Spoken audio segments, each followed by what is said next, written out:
जो कोड हम देख रहे हैं उसी सीरीज़ में चैप्टर 8 को करेंगे।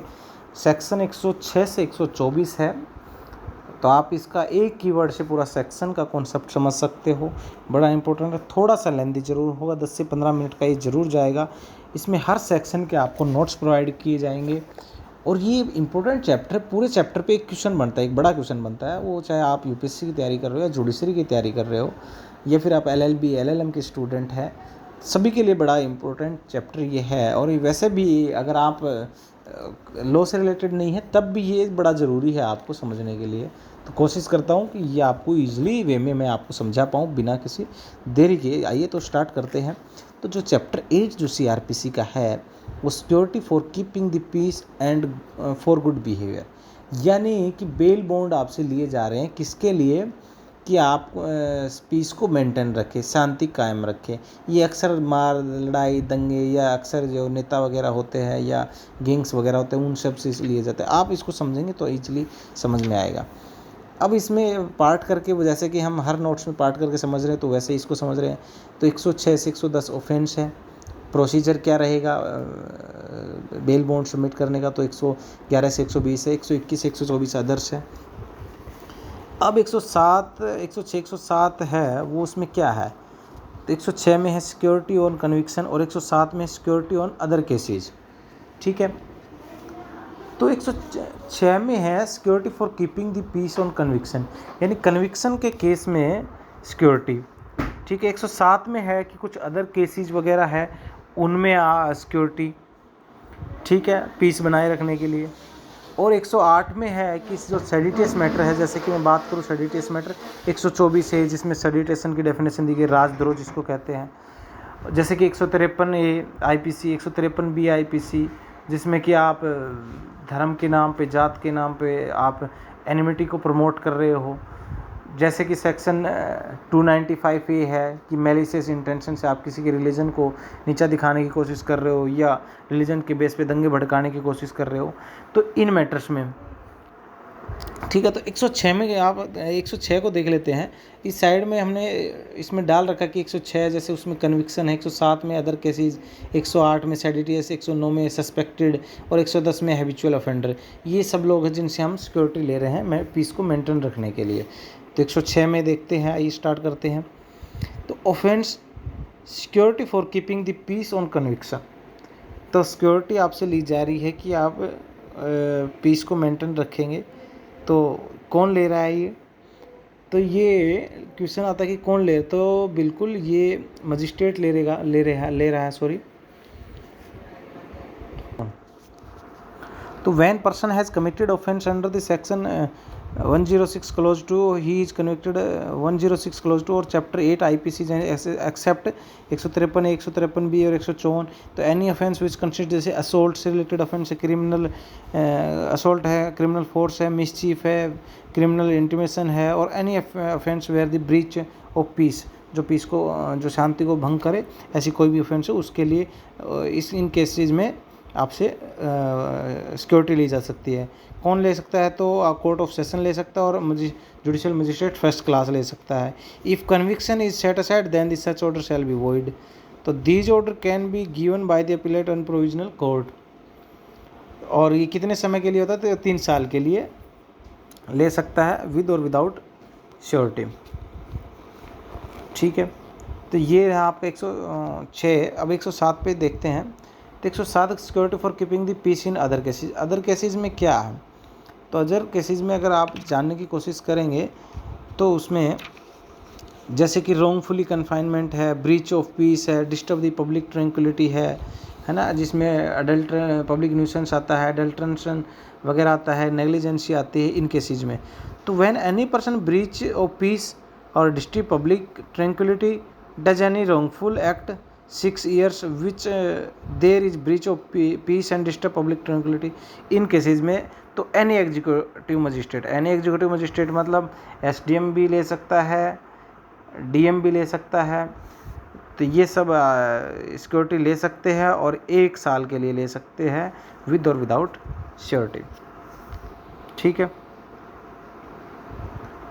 इन केसेज में एक्शन विद इन जुडिक्शन हो या फिर आउटसाइड हो जुडिक्शन के, तब भी लिया जा सकता है। अब आप आज security good behaviour from the person disseminating the seditious matter. Seditious matter में आप गवर्नमेंट के खिलाफ कुछ बोल रहे हो, दंगा भड़काने की कोशिश कर रहे हो, धर्म के नाम पे, जात के नाम पे या प्लेस ऑफ बर्थ के नाम पे, इन सब चीज़ों पे आप एनिमिटी को प्रमोट कर रहे हो, तो इन केसेस में लिया जा सकता है।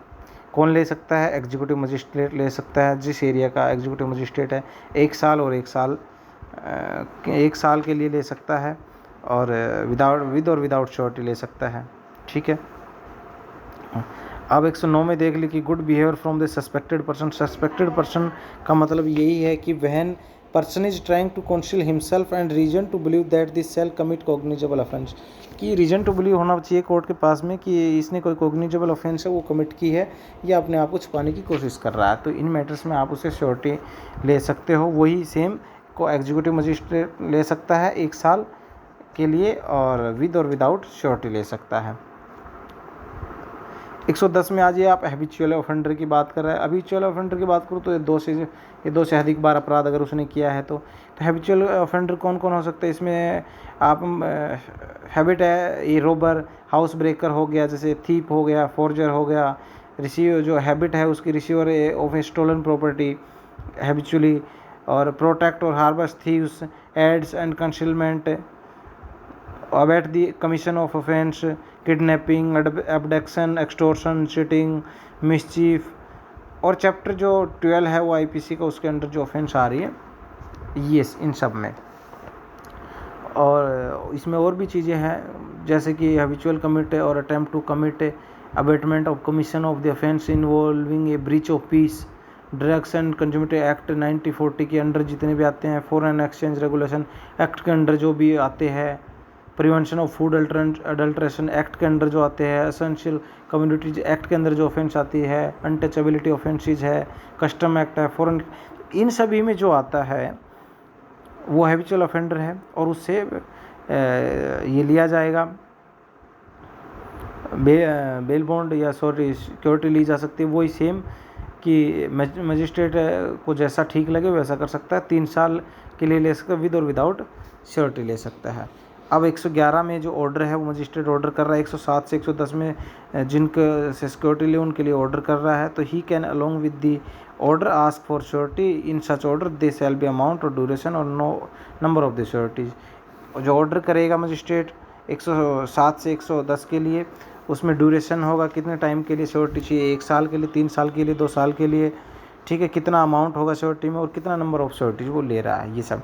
और 112 में प्रोसीजर है in respect of person present in court, कि जो जिस पर्सन को श्योरिटी देना उस पर्सन को कोर्ट में प्रेजेंट के होने के लिए ऑर्डर जारी कर रहा है। तो उसके बाद में उसको ऑर्डर पढ़ के सुनाया जाएगा कोर्ट में। अब 113 में आए तो if person is not present in court then he shall be issued summon और warrant and if danger of breach of peace he immediately arrest can be done. जिस पर्सन को ये सम्मन जारी किया गया आपसे आइए और कोर्ट में श्योरिटी अपीयर होइए और श्योरिटी आप दीजिए, अगर वो नहीं आ रहा तो पहले उसको सम्मन किया जाएगा, उसके बाद अगर वो फिर भी नहीं आ रहा तो उसको वारंट जारी कर दिया जाएगा। अगर इमीडिएटली लगता है कि पीस के लिए बड़ा ज़रूरी है अरेस्ट करना तो उसको इमीडिएट अरेस्ट के ऑर्डर भी किए जा सकते हैं। अब 114 में along with such order there shall be summon और वारंट, बिल्कुल अगर ऑर्डर किया जा रहा है वो सम्मन और वारंट के साथ में किया जा सकता है। 115 में है if court require then dispense with personal appearance of person can appear through the pleader, बिल्कुल जिस पर्सन को पेश होने के लिए कहा गया है वो अपने वकील के थ्रू पेश हो सकता है या वैसे भी पेश हो सकता है।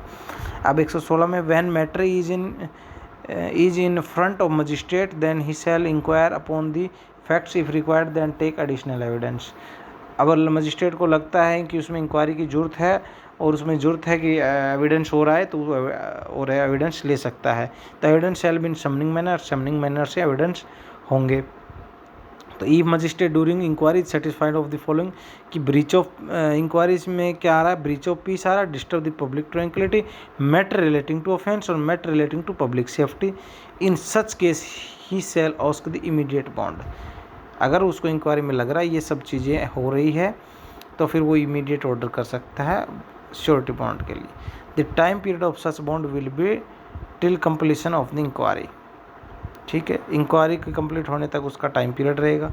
If person refuse to give bond then kept in custody of the court, अब कब तक उसको कोर्ट कस्टडी में रखा जाएगा? अगर वो मना कर देता है श्योरिटी बॉन्ड देने से, तो एग्जीक्यूशन ऑफ बॉन्ड के एग्जीक्यूट होने तक, जब तक वो एग्जीक्यूट नहीं कर देता, बॉन्ड को नहीं देता है, श्योरिटी बॉन्ड नहीं देता और इंक्वायरी कंप्लीट नहीं हो जाती तब तक, अगर इंक्वायरी में पाया जाता है कि हाँ इसने कुछ किया ही नहीं, तो बिल्कुल उसको रिलीज कर दिया जाएगा, और या तब तक उसको रखा जाएगा जब तक कि वो बॉन्ड नहीं दे देता है। तो bond of good behaviour from those only who are in section 108 से 110 में है गुड बिहेवियर के लिए। In such order shall not be more onerous than section 11। तो wherever more than 2 people then there can be joint inquiry. अगर 2 या 2 से ज़्यादा पीपल तो उनकी ज्वाइंट इंक्वायरी कर सकते हो। और all inquiry shall conclude within 6 month except the special reason recorded. 6 month के अंदर आप कंप्लीट करें इंक्वायरी को। अगर उससे ज़्यादा टाइम लग रहा है तो आप स्पेशल रीजन्स हैं उनको रिकॉर्ड करें, उनको राइट डाउन करें। अब wherever any person is detain then such person shall not be more than 6 month, तो आप रिकॉर्ड करें। Wherever an inquiry is not completed within 6 month matter shall be send to the session जज। अब आपके पास में अगर 6 महीने से ज़्यादा का समय आप ले रहे हो, इंक्वायरी नहीं कंप्लीट हो रही, तो आप रीजन रिकॉर्ड करें और उसके साथ ही आप सेशन कोर्ट को भेज दें, सेशन कोर्ट के पास चला जाएगा मैटर। तो after completion of inquiry magistrate shall give order to execute a bond, such order of bond shall not be more numeration section 111 का जो ऑर्डर हो उसके तहत बॉन्ड होगा, उससे ज़्यादा नहीं होगा। If matter is of minor then only surety shall give bond only minor is incompetent to bond। बिल्कुल, तो माइनर से नहीं मांगा जाएगा, ठीक है, क्योंकि माइनर जो है वो इनकम्पिटेंट है बॉन्ड देने के लिए। अब 6 महीने में इंक्वायरी कंप्लीट करे, नहीं करे तो सेशन के पास मैटर चला जाएगा, सेशन कोर्ट के पास दे देंगे। ई magistrate require then discharge the person. Magistrate को लगता है कि डिस्चार्ज किया जाना पर्सन को, उसके खिलाफ एविडेंस नहीं है, तो उसको डिस्चार्ज कर सकता है। और वेयर और बॉन्ड इन सेक्शन 106 से 117 then time period shall be following where the imprisonment then after that date of order और date specified by the magistrate, ठीक है।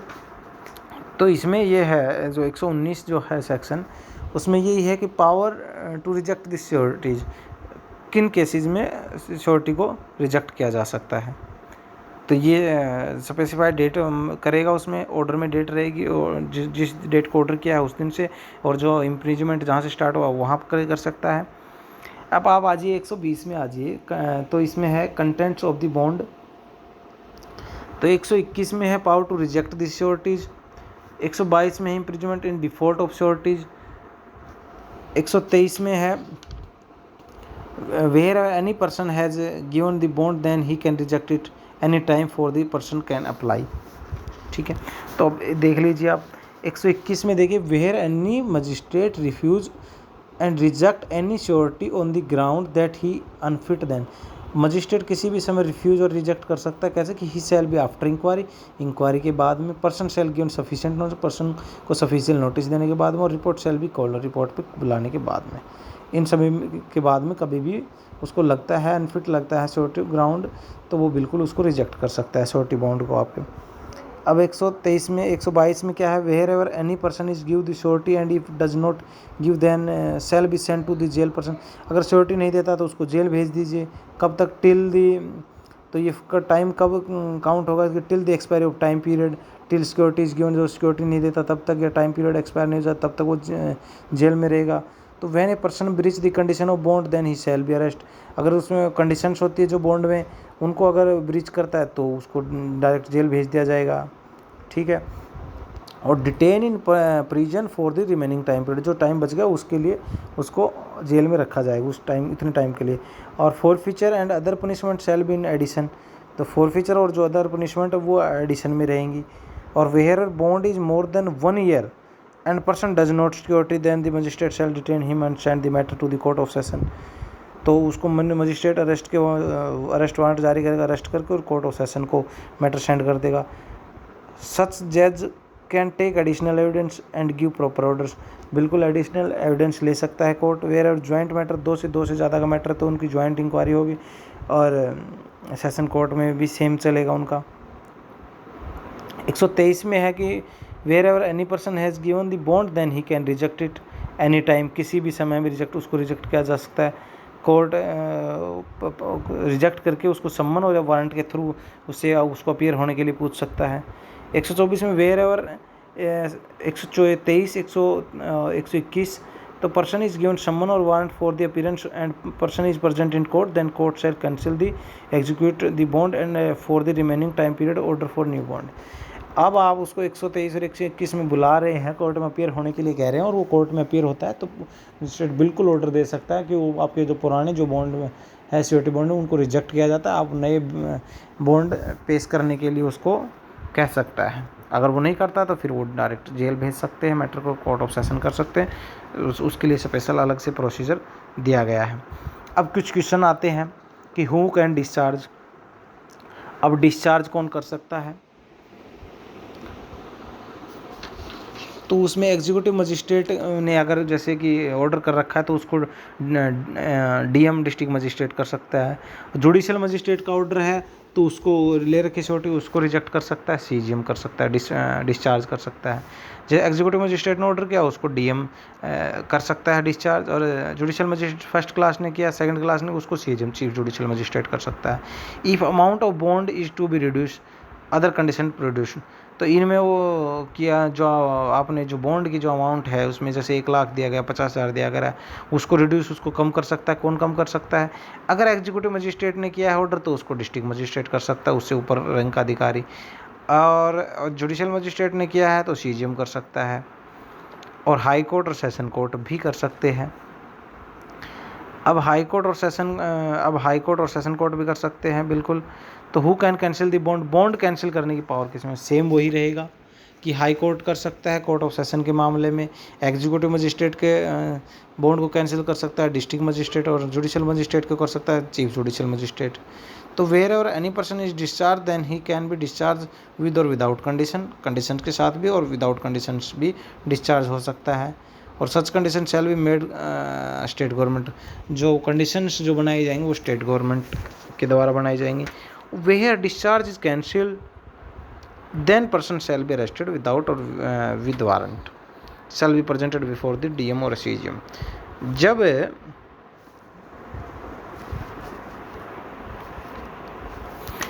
जब इसमें यही है कि जब डिस्चार्ज कर दिया गया है या डिस्चार्ज को कैंसिल कर दिया गया है तो उस पर्सन को अरेस्ट किया जा सकता है विद और विदाउट वारंट, और उसको सीजीएम या डीएम के सामने पेश किया जा सकता है। Person can be imprisonment for the remaining time, जितना समय बच गया उसके उतने समय के लिए ही वो जेल में रहेगा। If person gives proper security then he can release, अगर वो प्रॉपर सिक्योरिटी देता है फिर उसको रिलीज कर दिया जाएगा। तो ये था चैप्टर 8।